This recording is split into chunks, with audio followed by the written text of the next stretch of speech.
Yep.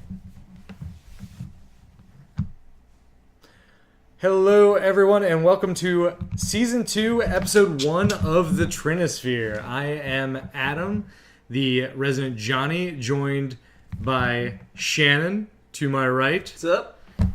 He is our Timmy, and Ryan, the Spike, to my left. Shannon. That baby face. Shannon just finger gunned me, so I want you guys to all browbeat him. Browbeat him for Can you holster those? simulated violence. Okay. So we are back with Season 2. Hopefully you guys have noticed that we are also streaming now in addition to our podcast. So we are streaming and posting videos of our play, EDH play. So I hope you guys enjoy those. You can check us out on YouTube, on Twitch, but we'll get to that stuff at the end. So for today, we are going to talk about politics in a way, but more so the what are they? Archetype? No, psychological profiles or psychographic profiles. Getting back to the roots. That's right. Getting back to our roots. That we represent as the Trinisphere and kind of what we want out of Magic. So a couple announcements before we get into that. We are brought to you in part by tappedout.net. Please check them out. They are a great source for deck building, and you can find all of our deck lists there. Also, if you are a subscriber, you will be automatically entered for a giveaway of a free pack of, what do we have? Hour of Devastation? Yep. All right. Seems sweet. So make sure that you are subscribed, and then for next week, or we do them every 2 weeks, so the next episode, episode 2, we will announce a winner for that. All right, so moving into the topic at hand. Guys, we're generally talking about who we are, what it is that we want out of the game, what it is that we want out of EDH, etc. So, Spike, starting with you. I actually want to do a little role reversal. I'm actually going to call you guys out. He just wants a good time, which, reminds me of my Saturday nights. And you just want to, go play in the corner by yourself. Sound good? I do like the corner. All right, that's a wrap. That's not exactly how it works, though. And you just want to be a winner. I was thinking something that started with D and ended with oosh. But Ouche. I don't know what Ouche. I don't know what a douche is. No. No. Well, maybe we'll learn that throughout this. Yeah. That's why we're here. We're going on a That's journey why of we're discovery together. Exactly. Okay, I'm sorry. You were throwing something to me. I was throwing something to you. I neglected it because, Right. He doesn't like talking about his feelings. Well, it was probably because he only has his own goals in mind. Oh, yeah. like winning. Right. Yeah. You can't win a podcast. That's what you think. All right. So in all reality, Yeah. what is it that you are looking for out of? Let's start with in Magic in general. Yeah. What are you looking for in the experience of playing Magic? When I play Magic, personally, I sit down in mind with I just want to conquer my foes. Just by any means, doesn't matter. No, it doesn't matter. It doesn't matter. Don't get me wrong. Like there's like I personally like it when I pull off nice plays. Like it's all about the nice play. Sure. To me. I want you guys to sit there and be like, wow, that I don't like to admit it because he is a douche, but like it was good. It was good. Like what he did was, wow, that was nice. So I mean, I think that some people can maybe get confused sometimes with, and we joke about like how you're a hard ass or something like that. But when we talk about spikes, like you don't want to say you're playing at F&M, yeah, and you play against some 10-year-old, yeah, and they make lots of play mistakes. Do you still just want to win and get that record up, or it does? Okay, so shooting Bambi is not fun, right? Okay, I need a formidable opponent. So part of the reason I don't know why I play against you guys, but shots fired. But genuinely speaking, I need a challenge. So smashing a 10-year-old's face in Sure. while I watch him flounder about doesn't do me any good. Right. sometimes I would like to say I don't feel frustration in those moments. If I'm there to just like win FNM and get my packs and leave kind of thing, it's kind of frustrating because they usually take longer, this and that. But in all reality, I do need a challenge. If there's no challenge present, then I'm basically just goldfishing. Right. Yeah, one thing I remember about Spikes is that they tend to actually like mirror matches because they like to be faced with the opponent on equal footing and then kind of like outsmart them and outplay them. Not necessarily have a deck that just crushes them outright. So yeah, it strikes me like as when I come across a Spike, I know they're looking for tight play as kind of like their way to prove their skill and prowess over other people. Generally speaking, if you end the game at 1 life and I still lose, it doesn't make me feel any better. But if I end the game at 1 life and you were at 40 and I made a play that just won the game there, I would feel better about myself. Yeah, like thinking that you have the game in hand, and then or probably like winning off of like a counterspell. Like they had lethal on you, but you countered, and then you crack back kill. It's probably probably the tops, right? You literally just like stole victory from your opponent at the very last moment. I was playing Azorius Control, and this was in Modern. I was playing Azorius Control, and somebody resolved in a Chroma Angel of Wrath. Wait, Fury, red one. Yeah, the red one. Fury against me. Yeah. Azorius, I'm just like. Okay, I can't counter that. So EOT, I tapped it down with Cryptic, and then killed them with a Snapcaster. Got there. Yeah. Yes, feels good, right? Yeah, feels good. So, Shannon, on not a completely unrelated spectrum, because I think there's a little bit of a crossover. Like, there's almost a Venn diagram in the order that we're sitting to a certain extent. Yeah, I'd say so. I'd say a lot of our profiles overlap in certain areas. Yeah, absolutely. So for a Timmy, what is it, again, just speaking generally about Magic, what is it that draws you to Magic, that you enjoy about Magic, that you want out of the game? Well, as a Timmy, I'm generally looking for a good time. Like, this is like my hangout night, playing EDH and stuff like that, so... It's less about the actual like game, but more like socializing and having a good time with everyone else. So when it comes to deck design, I'm usually not looking for something that like instantly wins and makes everyone miserable. Right. I usually want everyone to have a pretty good time. So sometimes I play stuff like Group Hug, but usually my motivation for playing Magic, I've gone through a little like kind of an evolution, or not so much an evolution, but a metamorphosis across like the years of playing Magic. I probably started out more like a Spike / Johnny. Used to go to tournaments and stuff like that. Then I transitioned more to a Johnny while playing EDH. Just wanting to show off like cool deck designs, trying to build decks with crappy 50-cent rares. And then now I'm just more to the Timmy part where it's less about deck building. I felt like I built a million decks, so I'm just kind of there to have a good time and sometimes make a huge play that's pretty hilarious. So usually it's definitely the whole social aspect for me. That's what draws me to Magic. Is the social aspect of it. I mean, I'm a big gamer, so sometimes I play video games, but you don't get the same kind of thing without sitting next to other people and having a good time. He also likes to argue. Only after a few drinks. We both like to argue. Only after a few drinks. We've gotten to shouting matches, actually. We have a good time trying to talk our way out of literally dying to spells. It's actually a lot of fun. Swindles. Yeah, I mean, I will say, like there's a joke, and it is truly a joke about Shannon being a liar. You all are liars. It's not a joke. You all are it's not a joke. It's not a joke. It is actually a joke. It is. I mean, you're not an active liar. I will say though that I don't fall into the trap as much anymore, because while you're not a liar, you do totally oh my god, that's the stupidest play. Just so he can win the next. He convinces people what they're doing is wrong. He may not be lying to their slander. face. This is all slander. He convinces them that's not the right play. You should do something different. Right. Ha! Dead. Yeah. There may be a little bit of that. So kind of the next evolution has been the fun aspect of social manipulation, but we can go at a different time. Absolutely. Different episode. Social manipulation is definitely something that you two are much more into than I am. So I like the silent game. So I am the Johnny with an eyelash in my eyeball. Feels great. Disgusting. So TMI.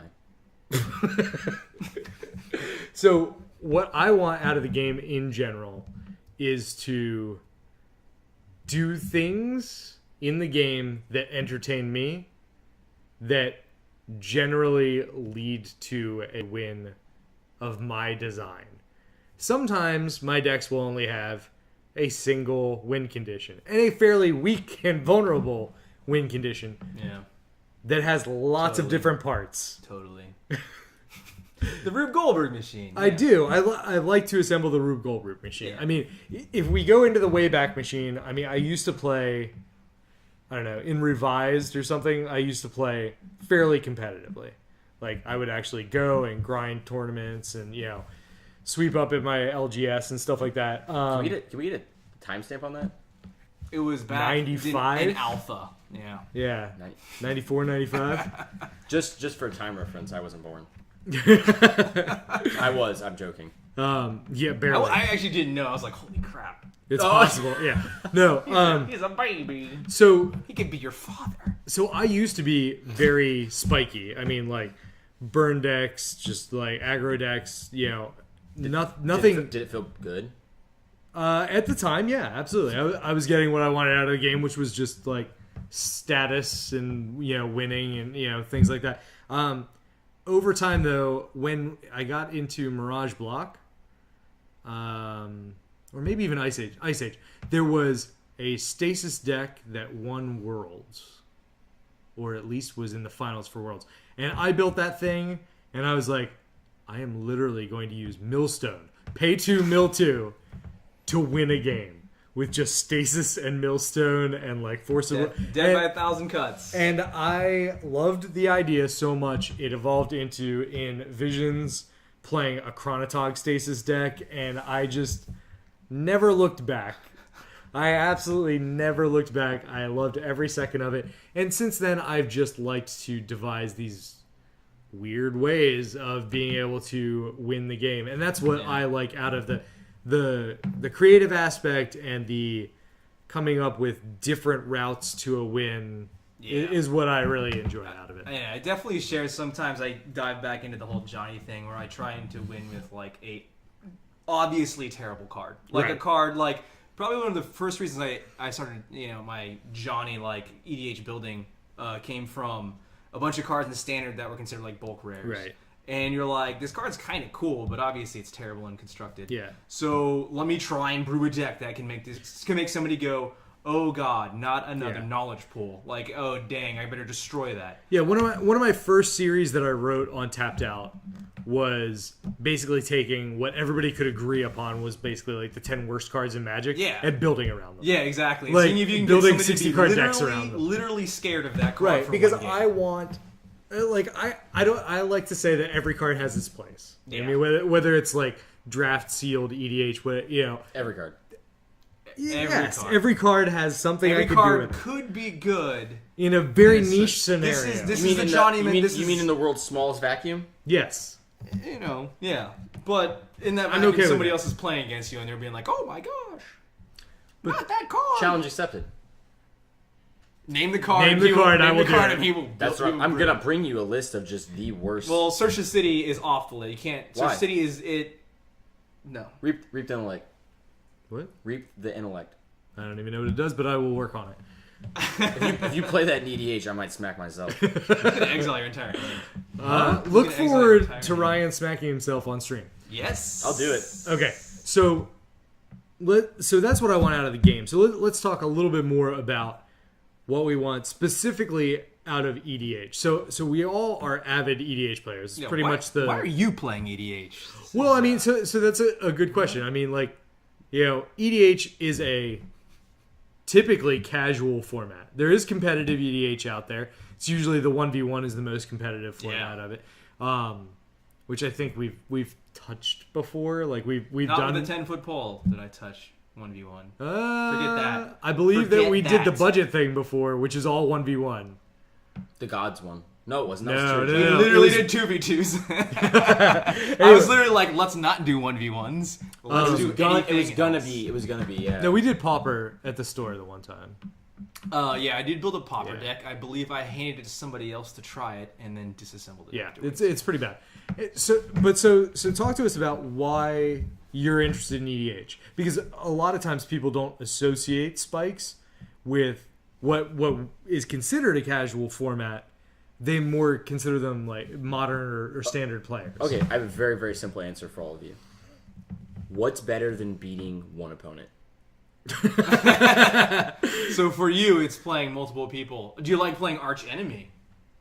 No, I mean, not necessarily the game arch enemy, no. but So being 3v1. Playing arch enemy for me is actually not where I want to be. If I'm playing arch enemy, that means I have 3 people to worry about simultaneously. Yeah. When I'm playing EDH, I have 3 people to worry about over a span of 20 to 25 turns, being on how fast the game goes. Yeah. But I get to best 3 opponents, whether that's convincing him to kill him or giving him the opportunity to kill him or somehow influencing the game the way I want to where I just come out on top. Yeah. That's why I play EDH. Right. I play EDH so I can be in a 3-man, 2-man, a 3-man, a 4-man, 5-man pod and still come out on top and everyone be like, how did he win that exactly? So you like not just winning the game by outplaying an individual, but also by outplaying them mentally in a group setting. Actually manipulating the people you into want to control winning. the entire game. it turns into it turns into a chess game for me. Right. Over playing 3 opponents, but we're all playing chess against each other. That's how I look at it. Yeah. And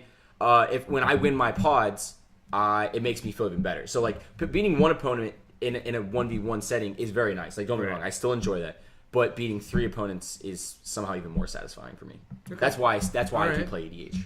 So Shannon, what about you? Why? Now, this is probably a little easier for you because EDH is often known as a very Timmy format. Yeah, you get to cast 6 drops. And 7, you can cast 7 drops. It's like anything All in 7 those mana cards- is basically constructed not playable. All those cards that 7 Wizards makes for you Yeah. suddenly become playable. Yeah, exactly.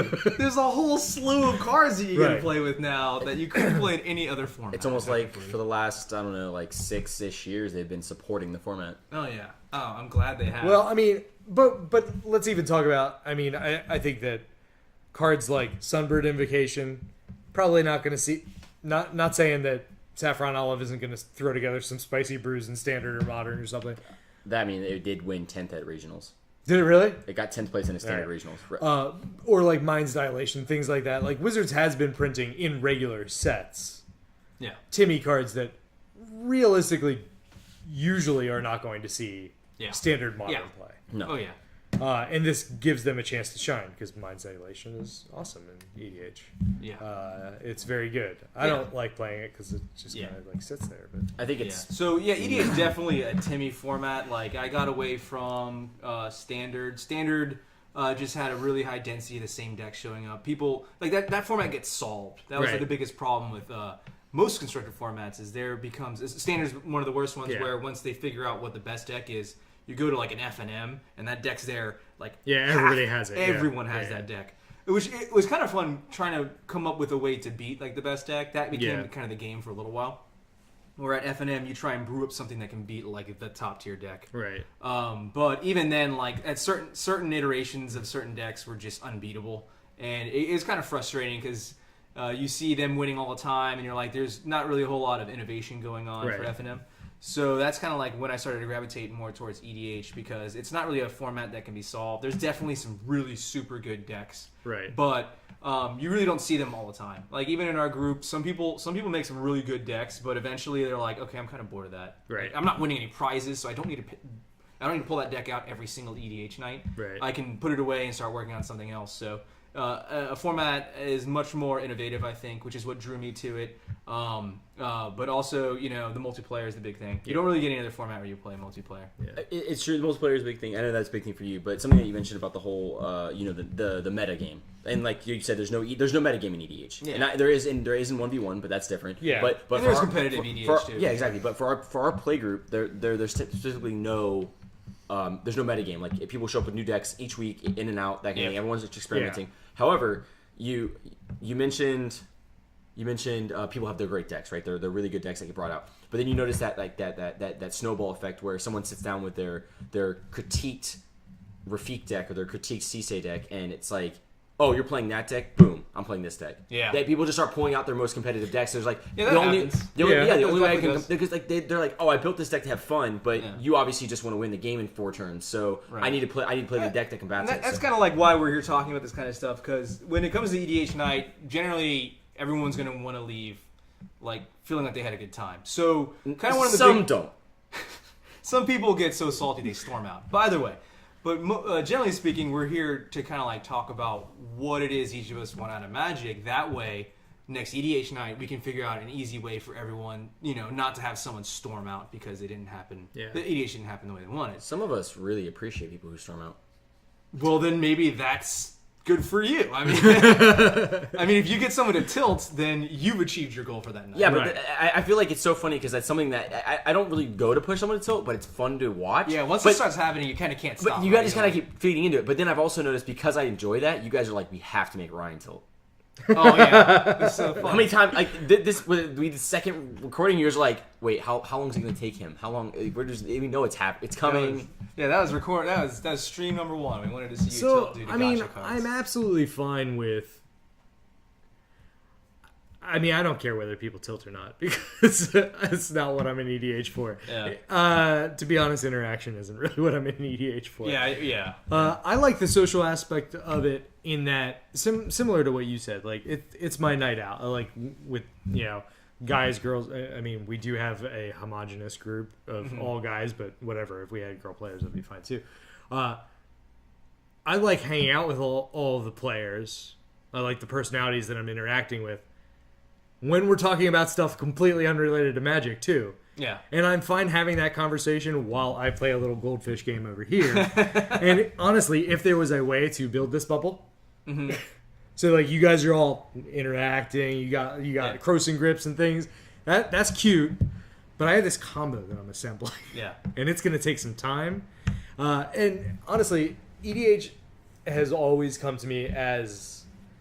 The reason why I got attracted to it, because I dropped out after Weatherlight, and I didn't join back up until, right after New Phyrexia. And I got back into it because there was one card from Legends that I wanted to run, because I never had the chance to do anything interesting with it, which was Hazazon Tamar. So I just wanted to build this like super synergistic, I'm just going to ramp and play Hazazon and do these weird blinky things so that I can... Yeah. All I wanted was Sand Warriors. This is all I wanted. I want Sand Warriors. Lots of them. Just for our viewership, my favorite thing when you play that deck is when I say, "Can you just tell me, do I kill him now or end of turn?" I can never remember when. I'm sorry you don't understand memorizing the stat. what he does. I still can never. I to this day, to that card, I can't remember. It's like The only reason he likes that card is because it uses like a rule that no other card uses. Yeah. It's delayed. It's a the weird second delay trigger, upkeep.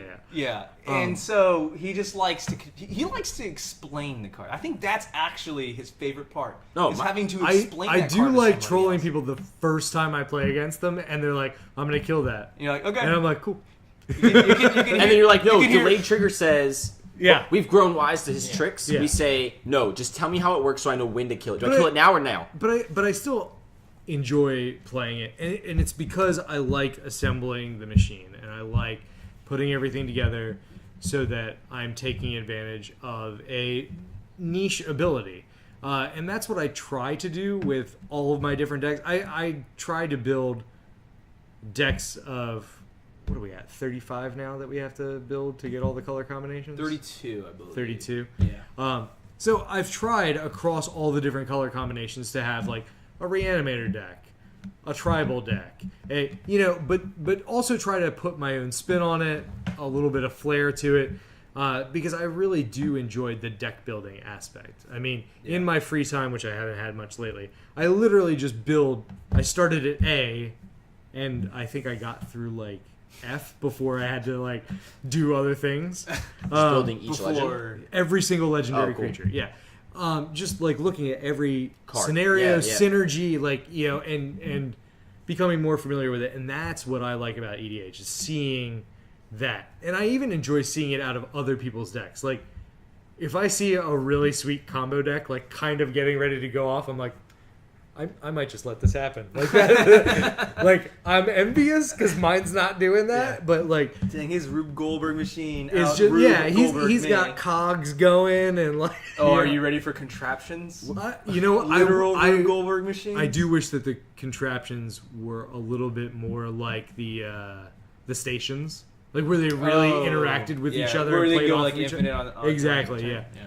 yeah. Out of curiosity, do you build a combo deck? So you obviously have multiple ways to assemble multiple machines in a deck, especially ones that are very Well, sometimes I have like one machine. No, one machine. I understand that. Yeah, but I'm saying And an Ulamog to shuffle it back in if it gets exiled or something crazy, like right? that, No, yeah. I completely understand. You have ways to keep your one machine alive in certain decks, but in other decks you have multiple machines. You have multiple ways to achieve those machines.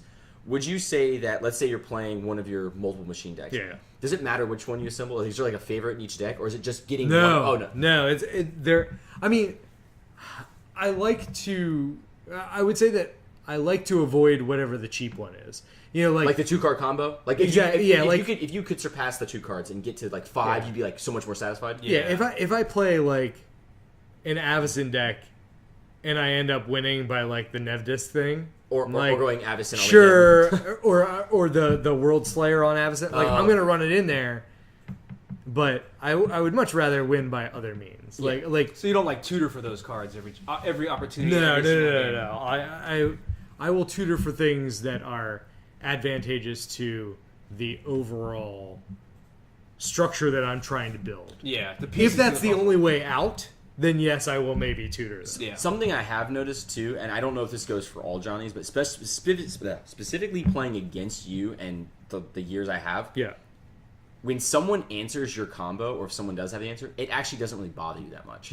It really doesn't, because in your mind you say, I don't know if you just keep this in your mind constantly, but you're like, people are going to know that I'm kind of doing this, especially people I play with. And when I go for it, if it sticks, I win the game. If I don't, I was kind of expecting that already. Right. So I've noticed for you to be tilted, it just takes a decimate.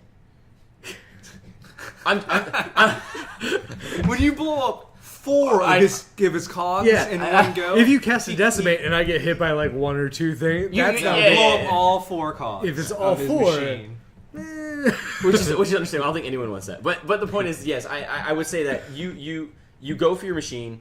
Someone interrupts it, you just keep going. I've never. It doesn't really slow you down. Like I look for the next answer, whether it's getting something back out of my graveyard so that I can continue playing, or whether it's just going for a different combo.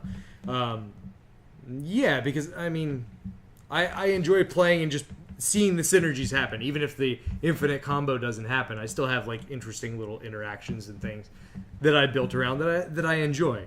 And some of it is literally like, I'm going to move these from here to here and move these from here to here. And that's like, and I'm having a great time. Like, I don't know if you understand how much like a Zamek Guildmage does for me, but So what in your what if it, maybe in recent memory would you classify as like your most like the situation, your favorite win, like that you can recall? Like what was the scenario that occurred, the Johnny like ultimate win that you can recall? Like what was that like, and what is it like to find what is the top tier win for you as a Johnny? Helix Pinnacle. Helix Pinnacle? Yeah. So it would be the most unlikely. Well, would it be Helix Pinnacle having generated infinite mana on like turn 5? I don't care about turn 5. When I win doesn't matter to me. That's on. It has to be on your upkeep, right? Yeah, on your upkeep you win the game. Yeah, you win the game on the upkeep. Yeah, you can generate it in your upkeep if you have the right pieces too. Yeah. But yeah, I mean, I don't know that I have like a favorite necessarily. When I win by just like combat, it's not nearly as satisfying as winning through some like alt win condition. Whether it's, I actually don't care what it is. Lab Maniac, mill somebody else out. Do you like the win the game triggers? Is that what you're like usually? I'm a huge fan of the win the game triggers. Right. So it's not necessarily mill or it's the card that says game's over, fellas. Yeah. I did it. Yeah. State-based effect at 0 or less doesn't really do much for me. Yeah.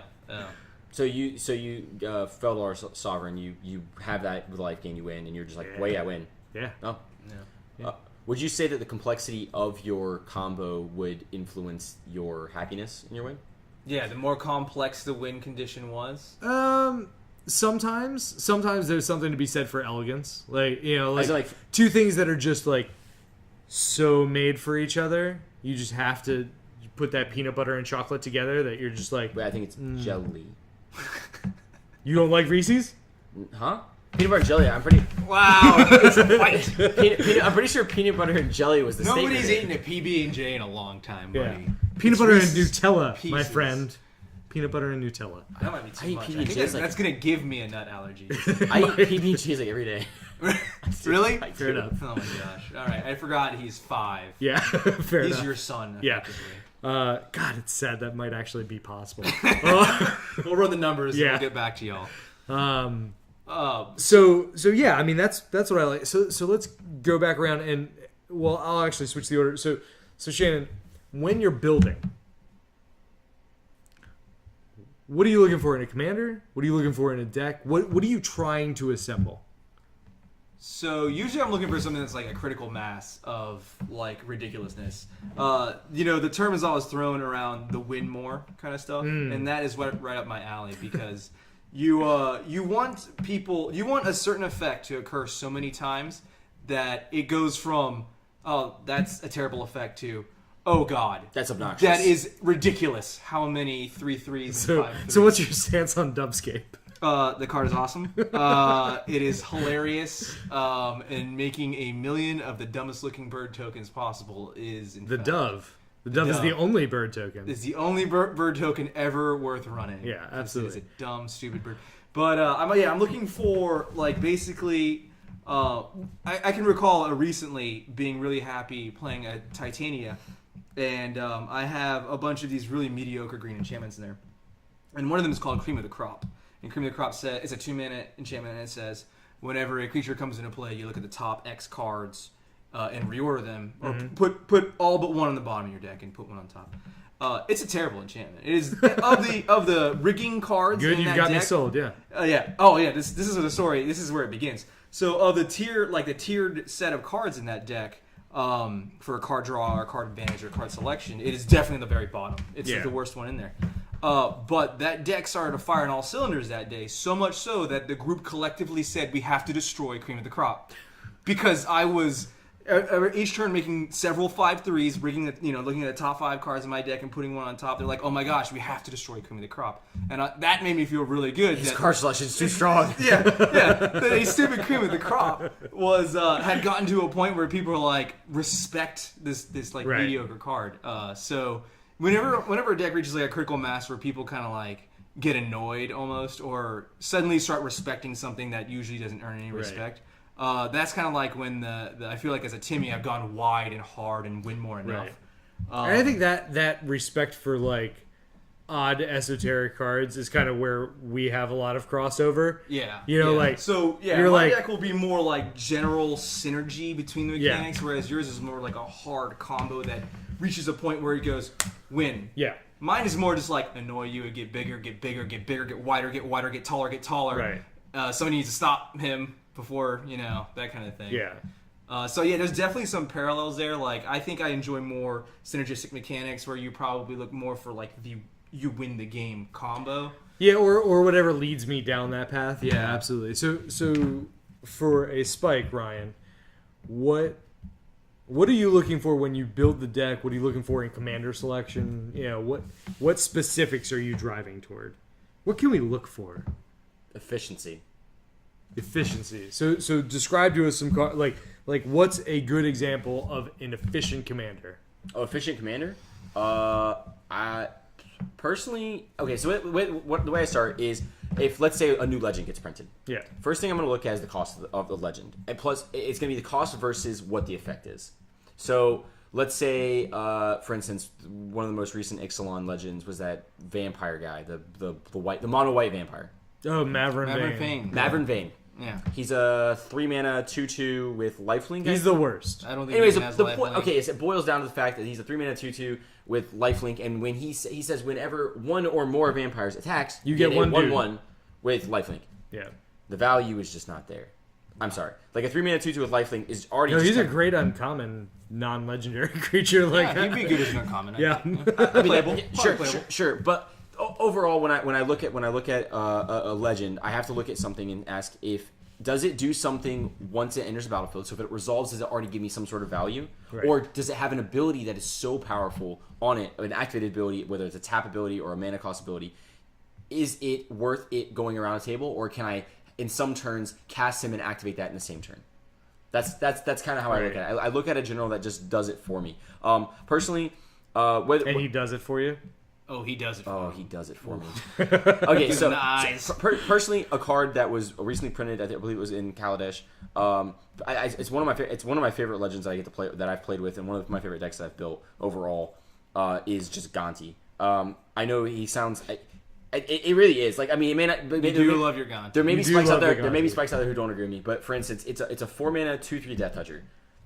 Sure, that doesn't sound great, but having Death Touch on a creature you can just cast over and over again kind of scares people away from attacking you. It really does. I mean, not flying or anything, but the one reason I do like him is when he enters the battlefield, you kind of get card selection off your opponent's decks. Yeah. And this card can be cast even when Gonti's not here. So he's a 4-mana card select. He's almost like a 4-mana impulse that leaves a body behind off of your opponent's deck that you can cast, and you can steal one of their best spells off their decks. I mean, one of my most memorable. I mean, you like target me and then like try and cast my Umbral Mantle. Like, what do you? Yeah, you're relying heavily on your opponents having good decks. Yeah. No. So you're welcome to choose my awesome Maelstrom Wander decks, but if you're choosing his Johnny Cog deck, Bear with you're me. gonna get Bear with me. a combo that doesn't do anything. In your Johnny combo decks, do you still play cards like Sol Ring? Yeah, and tutors and things. And like tutors. that. The point is, it doesn't matter what color it is. You're going to be playing something. They're staples. You don't build a 99 and say, "Dang, I'm going up against the Gonti today." Every card he hits is going to be hot garbage. Challenge accepted. The point is that there's two Cheerios. That's true. Two of my favorite things that have happened playing that deck are that when he enters the battlefield, or I'm sorry, when I've kept people off lands by casting him every turn and hitting lands, like 3 lands and one non-land, and they go to draw and they're like, "Are you serious?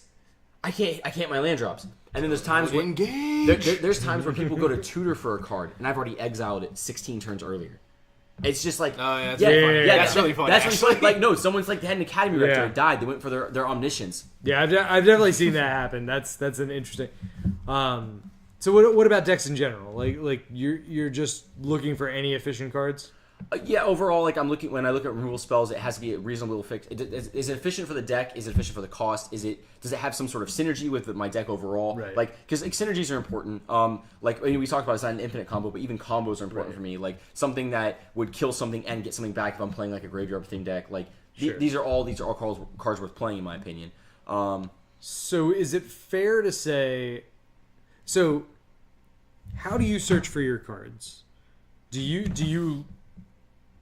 you look at like what's being highly played in EDH? Do you like net deck basically, or do you I definitely use your general knowledge of the cards anyway, or some combination of those two things? I would say it's definitely a combination of the two. Like, Okay. I like to build new legends that come out, so I usually pick Sure. the best from the set and I just go with it. Right. Because that kind of keeps the game interesting for me. If I'm kind of bored with a new set coming out recently, I'll kind of like look back. There's a lot of resources online Right. that you can look at old legends, that kind of thing. I mean, there's been multiple times where I've literally just gone to the Gatherer and hit Legend and gone through the 1,200 options and just been like, that guy seems really strong, or Right. that guy has a synergy with all these other cards that I have in my brain of knowledge. You know, can it work? Is it worth it? You know, if it's not worth it, then I just hit hard pass. Mm-hmm. So for me, I look at it a little bit differently. You say, "Can I break that bitch?" Mm-hmm.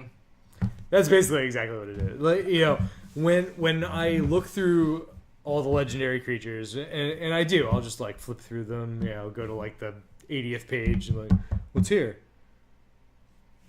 Okay, there's a puzzle to be solved. You should change your Twitter handle to Jank Queen. Wow. It's not bad, actually. It's I like not, it. It's not. I like it. The Squire has become the queen. Oh, okay, I'm sorry. We'll merge the two for you. Jank Queen 9999. J Queen 99. It's like halfway. Oh, halfway. You're a 99-year-old Jank Queen. But yeah, I mean, I look at. I mean, sometimes like if I'm bored, I'll just like hit random on magiccards.info, and I'll be like, I don't know what that card does. Read. I can break that, and then I start building. Why have I never heard of this card? Right, exactly. You know, because I just like looking for interesting interactions. I mean, one of the decks. This is probably going to be my worst deck. I built an Oros deck. Okay. That's all about Oh, color hate and color matters. Which one's Oros? Wait. Is that the angel? No, it's the dragon. Oh no, this It's one the who can actually Mardu dragon. Yeah. Oh, Pay yeah. 3 and he deals like damage to non-white creatures. Yeah. 3 damage to non-white creatures. Yeah. So I have a lot of ways of changing the colors of creatures and yeah. You have Bright Flame in there. You can hit a Radiance. creature So, and yeah. it radiates out. Yeah. You should never play that one. So yeah, I mean, I'm always looking for that index. I usually actually start, which we haven't talked about too much. I usually start with a commander. Sometimes I'll start with a card like a Tamanoa, which I'm just in love with that card from back when. But I'll usually start with a commander that has an ability that I'm like, oh, that's super interesting. And then I start tinkering and building it. And if I come up with enough synergy to make it kind of go off, then I'll build that. Yeah. That's interesting because you kind of like, you go commander first, you're looking for a guy to break. I'm going just probably more mechanic up. Right. I'm looking for a mechanic that has enough like action for it to be hilarious in a game. And then you're probably just going for straight value. You just want a deck that probably has kind of the same core functionality per color. Yeah. You just have like a set of cards that are your go-tos because you know they're solid in every format, in every situation. I mean, I would agree with you completely, but however, I do believe that he has. I would say that yours is spot on.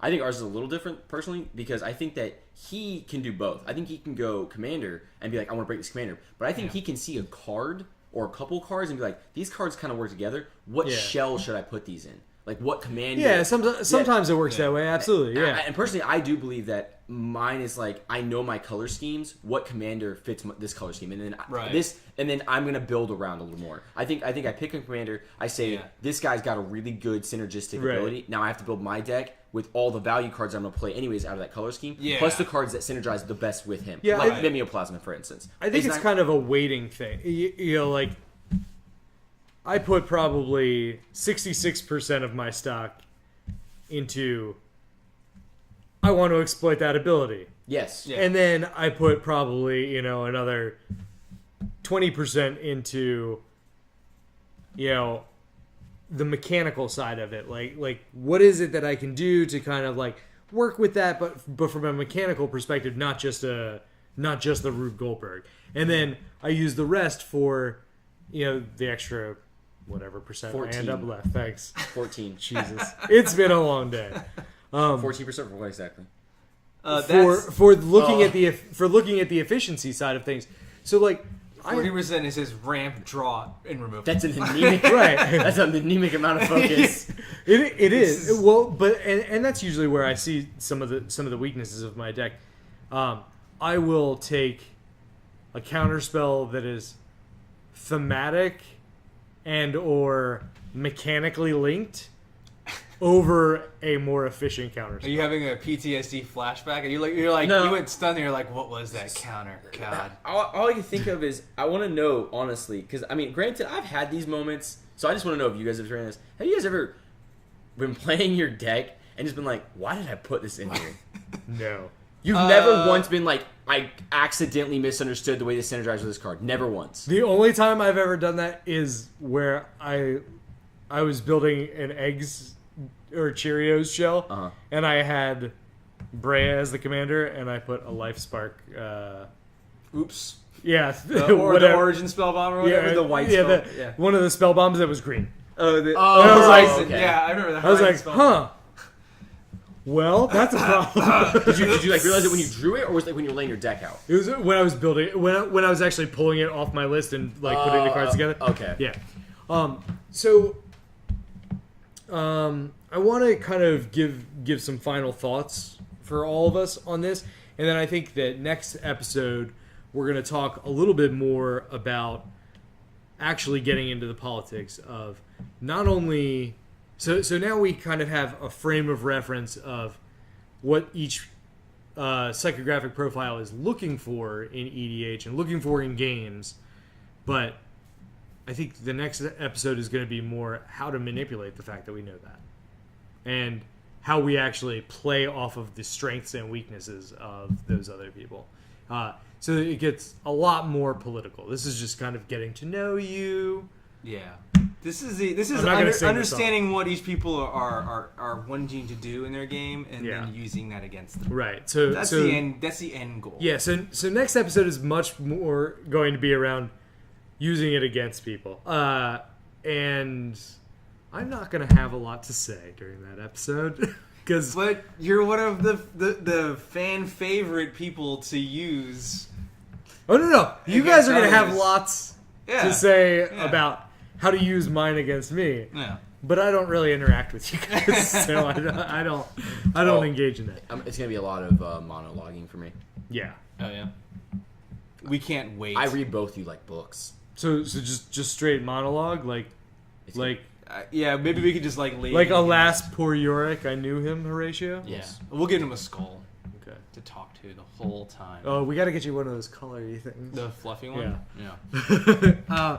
So anyway, final thoughts, Shannon, on just kind of like what you've kind of learned, if anything, about our. Yeah, I mean, so my motivation when I go into EDH night is usually going to be to have a good time. So I am probably going to be playing games, toning it back after I've won a lot. But there's a certain aspect of me that wants to win because winning proves my concepts as functionally correct. So when I'm losing some nights, I'll start to get a little spikier and spikier as the night goes on. And so winning is never outside my purview. I'm always looking to win. But usually it's never as ruthless as like a spike could be, or it's never as dissatisfying as a Johnny's like instant win could be. It'll be a long drawn out battle. So I'm always looking for a long kind of like drawn out game of archenemy where everyone is deathly afraid of my board state. So that's usually what I'm looking for. And it sounds like that's pretty easy. Us Timmy's tend to be pretty easily manipulated too, because we just want to stay in the game and we want to, most of our cards are out on the table as we play, so we're usually probably the easiest to manipulate, I'd say. And we can talk about how we can use that against us. Final thoughts? Realistically, I'd say that I am going to just murder both of you when it comes to the aspect of. That's at least the thought process. I think that's the what part he to attempts focus to do. on. Is like the thought process is just to destroy people.